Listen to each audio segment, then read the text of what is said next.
kikao ni kama ya kidharura. Maana yake mimi nilisema sitaki kuongea sasa. Nisema nitaongea wakati ikifika vizuri. Lakini sasa tumelazimishwa kuongea sasa kwa sababu ya yale ambayo yanaendelea. Yale ambayo yanaendelea ambayo ni uchochezi. Uchochezi ambaye haina kifani. Ndio sababu tukasema mpaka tuongee sasa.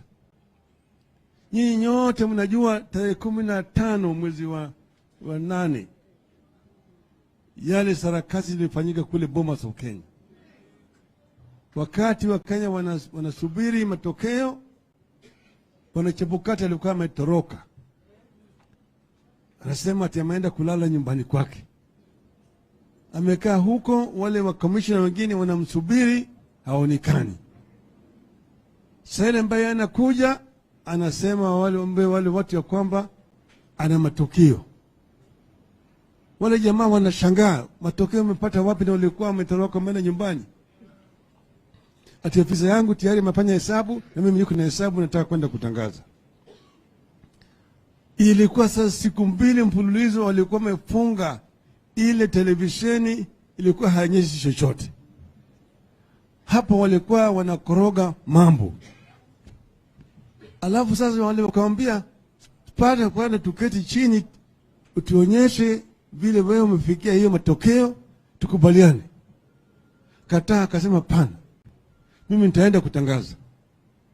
Ndio wale jamaa wakasema hatuwezi kwenda na wewe kama sisi hatujaona vile hiyo wewe umefikia katika hiyo matokeo. Na wakatoroka kutoka pale wakakaja kule Serena wakaongea na waandishi wa habari. Sivyo?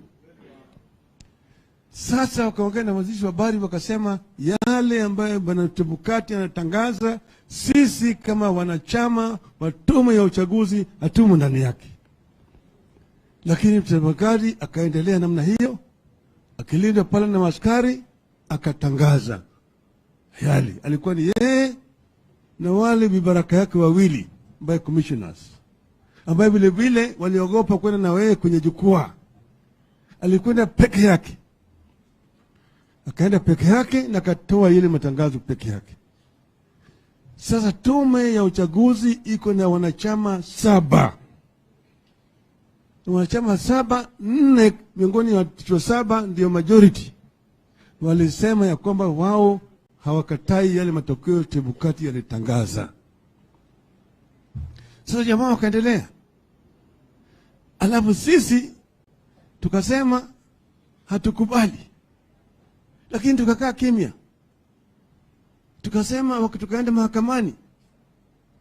Mahakama tukakaa pale, kuna mahakama tukatoa ushahidi ambayo ulimwengu yote iliona.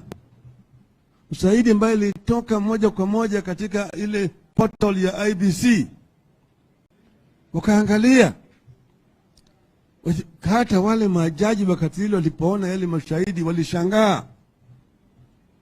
Lakini baadaye wale majaji vile vile walitishwa. Alafu baadaye wakatoa sasa ile uamuzi ambaye hata kila mtu anajua hiyo uamuzi hairidhishi.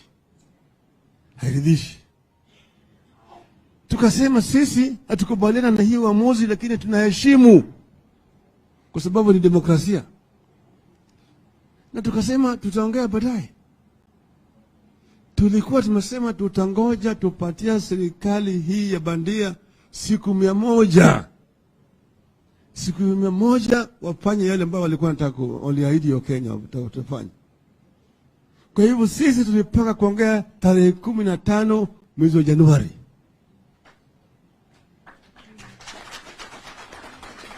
Lakini sasa wamelazimisha sisi. Wameanza sasa kufanya mpango ya mwaka wa 2027. Wameanza sasa kwa kwanza kufanya njama ya kutoa wale 4 ambao walisimamia uhaki. Ati mpaka hao watolewe. Kisheria inatakikana Bwana Chebukati, maana yake tamu yake imeisha, ingetakikana tarehe 1 mwezi jana angeenda kwa kitu inaitwa terminal leave. Aende kule akingoja kustaafu tarehe 17 mwezi Januari. lakini ameapa ya kwamba hawezi kutoka mpaka hawa wanne watoke. Manake yeye anajua uchafu ambao yuko pale ndani anapicha. Bado wanakaa pale katika tume ya uchaguzi, Chebukati na wale wenzake. Wao ndio wakati huu hata wanafanya yale by elections zinaendelea, wanazidi kufanya hapo. Sasa wakaleta mswani, wataweka ile kamati ya bunge inaitwa JLAC. Wametoa ripoti yao. Jana mliona katika bunge ikaendelea, ikapitisha kwamba hao watu wasimamishe kazi, alafu rais aende aweke tume ifanye uchunguzi ili hao watolewe katika tume ya uchaguzi. Makosa yao ni nini? Manake wao walikuwa wamelinda ukweli. Na vile mimi naongea na nyinyi sasa hapa namna hii, Bwana Ruto tayari imeshateua hiyo tume. Tayari imeshatoka gazeti, weka tume ya kutoa wale katika katika IBC. Alafu vile vile walipitisha jana sheria ati sasa wanabadilisha namna ya wale ambao watateua makomishona wapya watateuliwa. Hiyo panel ambayo inatakikana iteue wale watu, vile vile ataweka watu yake, vibaraka vyake, ili wao sasa waendelee, ili wateue wale wanachama wapya wa IBC ambaye itafanya rigging yao ya 2027. Hiyo ndio inafanyika hapo. Kwa hivyo ni sababu tukasema tukikaa namna hii, wewe unakaa na mtu ananoa kisu, unajua kama hiyo kisu akimaliza kunoa ataweka kwa shingo yako, wewe ni mpumbavu. Ndio sababu tumesema wakati imewadia sasa ya sisi kutoka na kusongea kwa kauli moja na wananchi wetu na wanachama wetu. Tumesema tunataka ushauri na wananchi. Tutakuwa na mkutano na wananchi ya kufanya ushauri, kuuliza wananchi kama wao wanakubaliana na ile njama ambayo inapangwa na serikali ya Ruto na vibaraka vyake. Hiyo ndio sababu tumeamua kuongea siku ya leo.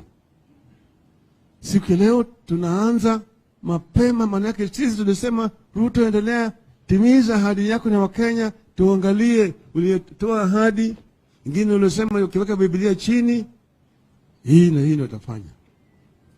Ndani ya mwezi moja bei ya mahindi itarudi chini kutoka 200 hadi 70. Bei ya mafuta itarudi chini. Gharama ya maisha itarudi chini. Kodi ya nyumba itarudi chini. Utaleta hata fund ile ya kina mama na kadhalika. Na yale yote ulitoa ahadi. Ndio tunasema tumwachie Ruto afanye yake, Wakenya waone. Lakini sasa yeye ameanza vita na sisi. Yeye ndiye ametangaza vita. Ametangaza vita. Anataka kugawanya nchi hii. Anataka kugawanya nchi hii, na tunasema hatuwezi kumkubalia yeye. Anataka kurudisha Kenya chini ya utawala wa chama kimoja, vile ambavyo sisi tuliona wakati mwingine. Anataka kutoa sisi kule tulikuwa naelekea Canaan, kurudisha sisi kule Misri. Nataka kuambia yeye kwamba sisi haturudi Misri tena. Hiyo ndio sababu tunasema tunajua vile Wakenya wanapiga kura. Tulishinda kura hii na kura mingi zaidi. Na mimi najua ukweli itatoka. Ukweli itatoka. Ukweli itatoka. Kwa hiyo mimi siwezi kusimama kukaa kima namna hii. Wezi wakijaribu kufanya maovu kwa Wakenya. Hii ndio sababu mimi naambia Wakenya wakati umefika. Kama sio sasa, ni sasa hivi. Sawa? Hiyo ndio sababu niko hapa na statement nataka kusoma sasa.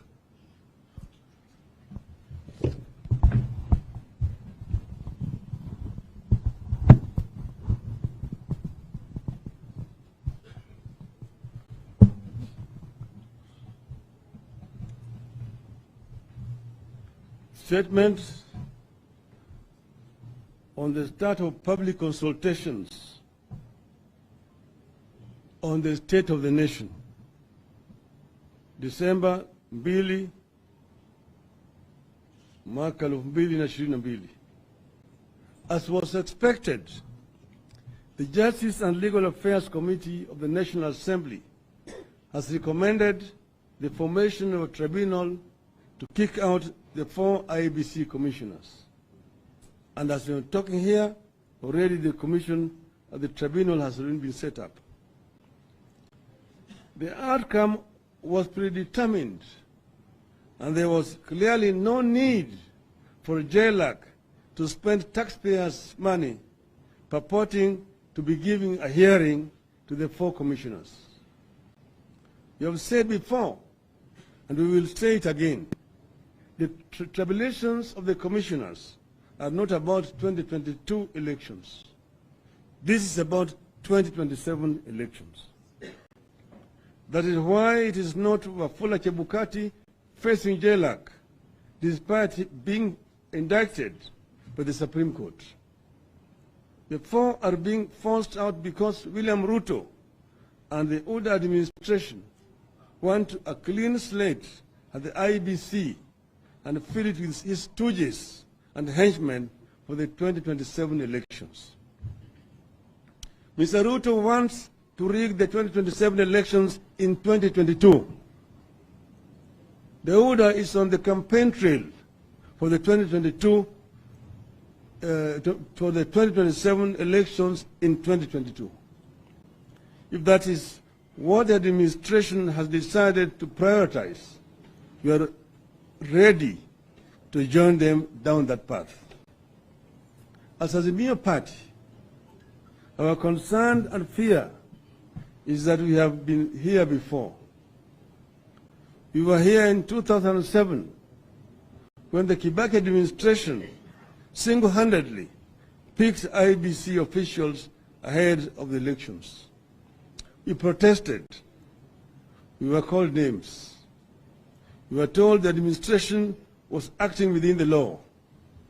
That single undertaking, when it was over, left more than 1,300 Kenyans dead, pulled thousands of Kenyans out of their homes, and drove the economy into the gutters through the post-election violence.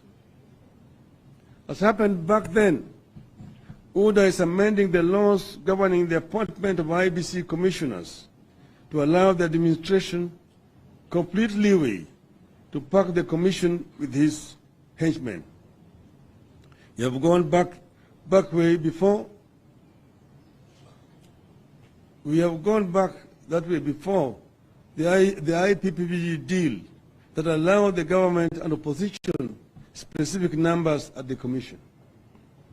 As a Azimio party, we wish to underscore that Ruto has taken a machete to hack the pieces and mutilate the 2010 constitution, which he did not support, with the leader of the red flag.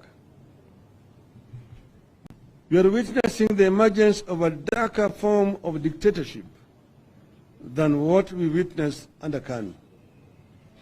We in Azimio are here to let Kenyans know that with the benefit of history, we are going to protest and resist much more strongly than we did in 2007, because we now know just how wrong this can go if we do not stop it now. So we appeal to Kenyans to get us right and clear. This is not about the 4 commissioners. This is about the 2027 elections that could go terribly wrong if we let the Ruto administration get away with the fires they are lighting. This is about resisting the capture and emasculation of key institutions that need their independence to stand up for the country when need be. We need to jealously preserve and protect the independence of our institutions.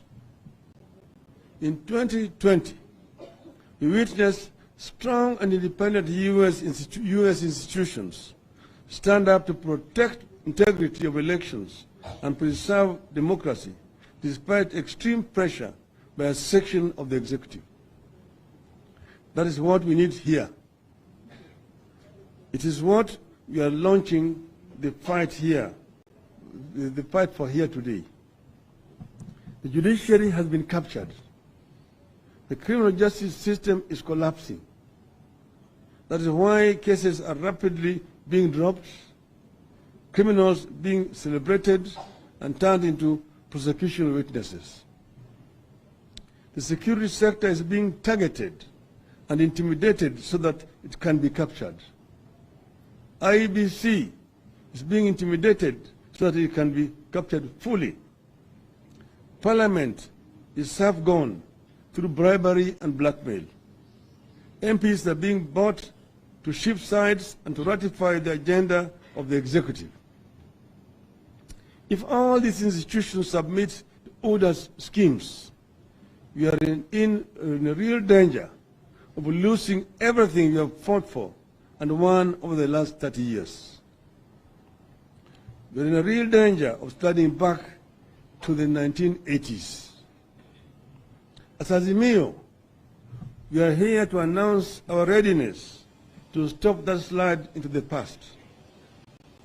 We are here to announce that we are rolling up our sleeves to stop the Ruto administration from taking us back to the days when Parliament changed or enacted very serious laws within minutes at the behest of the executive.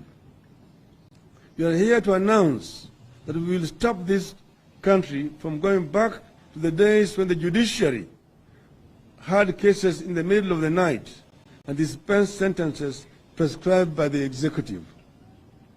We are here to announce that we will not allow this regime to take us back to the days when police were mere hit squads doing the bidding of the president.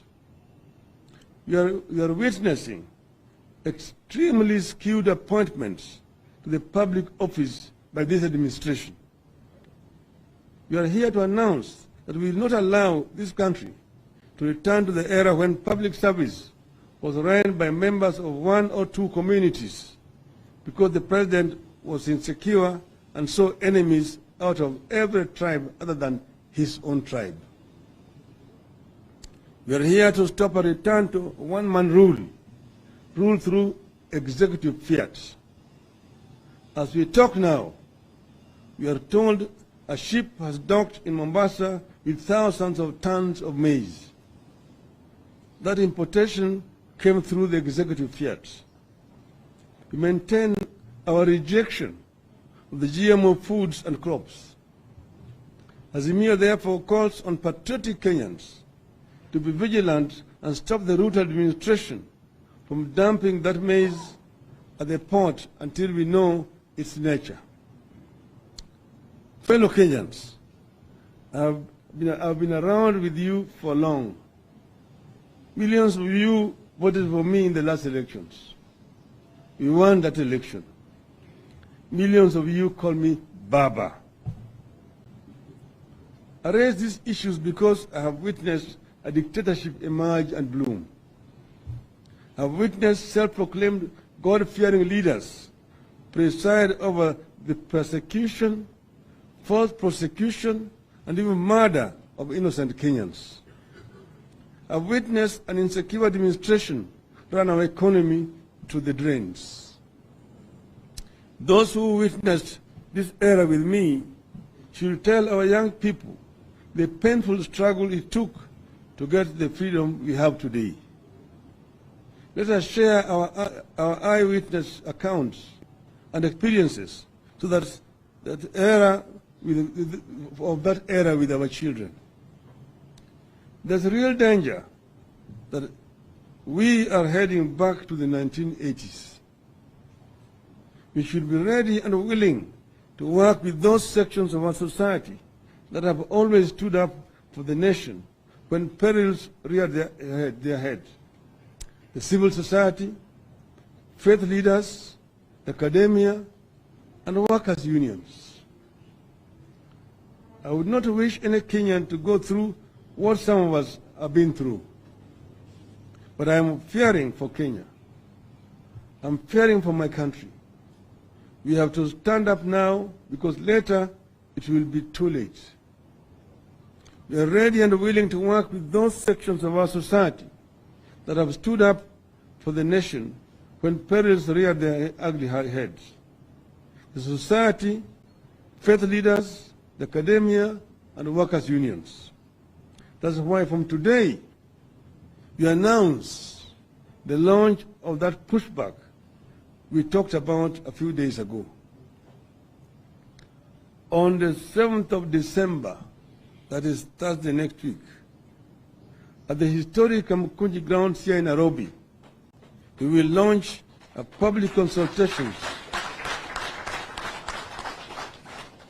I repeat, on the 7th of December, at the historic Kamukunji grounds here in Nairobi, we will launch a public consultation with the people of Kenya to brainstorm on the direction the country is taking. Then we will return to Kamukunji grounds on the 12th of December to continue with these consultations on the state of the Kenyan nation and also to have a prayer for Kenya, a prayer for democracy in our country, which is right now under a threat by this administration. Finally, we wish to remind Mr. Ruto that this country has had a system like the one he is trying to reinvent. We fought that system. We brought down that system. We will do so to the one he's inventing now. We will bring it down. Let us all stand up for our country before it is too late. Thank you. God bless you. God bless Kenya.